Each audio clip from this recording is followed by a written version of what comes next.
بيراميدز يخطف بنتايك.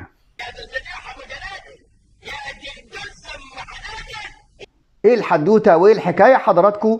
يترقب المسؤولين في نادي بيراميدز موقف محمود بنتايك من نادي الزمالك. محمود بنتايك مع نادي الزمالك لم يصل الى اتفاق حتى الان. مزيكا حزينه يا ابني.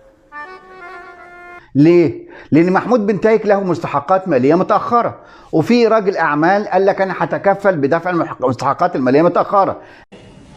انت بتتكلم جد؟ لكن الموضوع اكبر من مستحقات ماليه متاخره. محمود بنتايك فسخ عقده وخلاص علاقته بنادي الزمالك انتهت.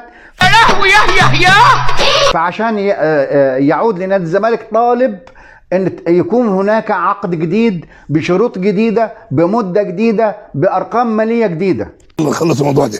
يعني عشان كمان يوقع العقد الجديد بالمده الجديده بالبنود الجديده طالب $500,000 مقدم تعاقد. حاول اضرب كف بكف يا حاج. حاول. $500,000 يعني الموضوع بقى كبير جدا. هناك من المعلومات اللي جايه من كواليس اداره نادي الزمالك بتقول ان اداره نادي الزمالك جهزت العقد الجديد. بس الخلاف على حكايه $500,000 والشروط الجديده، هل هيوصل اتفاق؟ طبعا نادي بيراميدز جاهز لخطف محمود بنتايك، لانه يحتاج لمحمود بنتايك لتعويض غياب محمد حمدي الظهير الايسر لنادي بيراميدز اللي اجرى عمليه في الرباط الصليبي وهيغيب حتى نهايه الموسم. نسلم على مخك البلالان بعد الاصابه اللي لحقت به مع منتخب مصر في كاس الامم الافريقيه بالمغرب، فيحتاج البنتايك. قول يا ستموني قول. طيب ايه الجديد بقى؟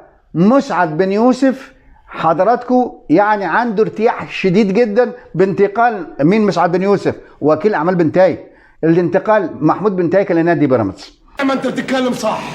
ليه يا مسعد عاوز توديه بيراميدز؟ قال لك عشان بيراميدز عنده استقرار مالي واستقرار فني، لكن لو استمر في نادي الزمالك عنده مشاكل ماليه وعنده مشاكل فنيه.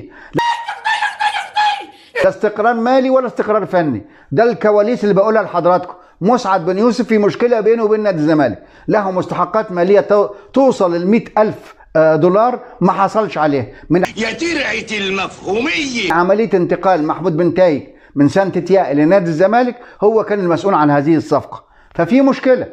هيحصل على مستحقاته؟ لا، ما حدش تكلموا في المستحقات، فتكلموا في عقود جديده. يعني نادي بيراميدز يقترب من خطف محمود بنتايك.